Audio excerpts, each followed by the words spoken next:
Okay, episode 3, again it's slow. Frustrating, molasses slow, but at the end of the episode, I think we finally got a taste of the magic that's going to make all this slow build-up worthwhile. And what you realize in that last bar scene is what the show's done is it's created a bunch of characters that you care about, don't necessarily like them all, but you care about all of them, and they're unpredictable. So when you bring them all together, you've got this dynamic where you don't know what's going to happen, but you really care what's going to happen, and that's a great dynamic to have. Now what the show does great, and also what'll frustrate a lot of people, is rather than just quickly taking us from point A to point B, it'll delve into all the minutia that occurs along the way. So right off the bat, first episode, we get the vibe that Abby and Vincent are going to link up. But rather than just taking us there quickly, over the next couple episodes, we see all the little things that lead up to Abby making that decision. We see her drop out of school, her mom disapproving but still loves her, she moves into the flop house, tries a few different jobs, gets taken advantage of by this guy, quits her call center job, and eventually, after all these little things, works her way back to Vincent. By the way, I'm thinking Abby's going to have a surprisingly big impact on the show, because to me, she's the only character that doesn't really fit. It's not clear why she was included in the show, so that tells me she's going to be a player. And then with Lori, we get this detailed scene of her with a customer.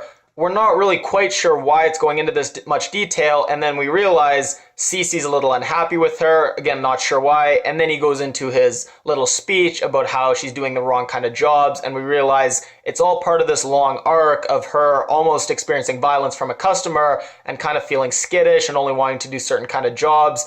And again, it's just what the show does so well. It's this long, drawn-out, realistic character arc that it really just gets into rather than just glossing over in a superficial way. My favorite part of the episode would have to be Eileen's storyline. She's been the biggest surprise for me. I didn't think I was going to like her in episode 1, but she's completely won me over. She's just so likable at the start of this episode, all happy and optimistic about her new career, telling everyone, her friends, her mom. You just root for her and really want it to work out. And then when she meets with a pornographer, she's so charming and smart. She has that great line, "It's America, when did we ever leave $1 on the ground for someone else to pick up?" And when it doesn't work out and you see her listening to her messages on the answering machine, and you know, the one guy's got chlamydia, the other guy's skeezy, doesn't want his wife to find out, it's just heartbreaking because you see just as this new life has been closed off to her, she's starting to realize just how empty and dangerous her old life is.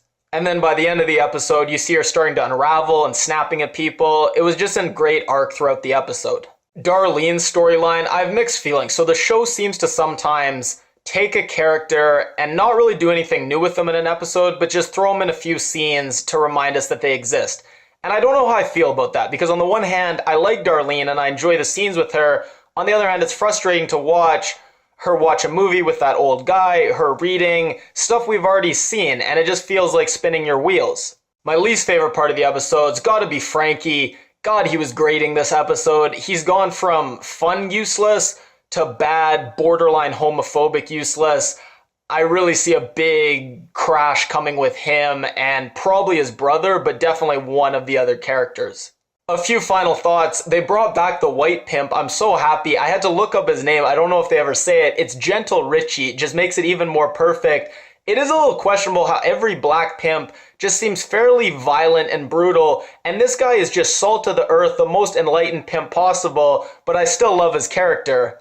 And then the pornographer who Eileen sits down with, I swore I knew him from somewhere. I looked it up. Turns out he's from Harold and Kumar. He's the Rasta beanie-wearing friend. He's also does the voice in Sausage Party. I love that movie. I like him. I really hope he's back for more episodes. If you like this video, please give it a thumbs up. If you haven't already, click my face to subscribe. If you like The Deuce, I just saw this new show called Godless. I watched the first episode, liked it a lot. I'll be doing reviews of those, and I also review Runaways and Marvelous Mrs. Maisel, so if you want, you can check those out as well.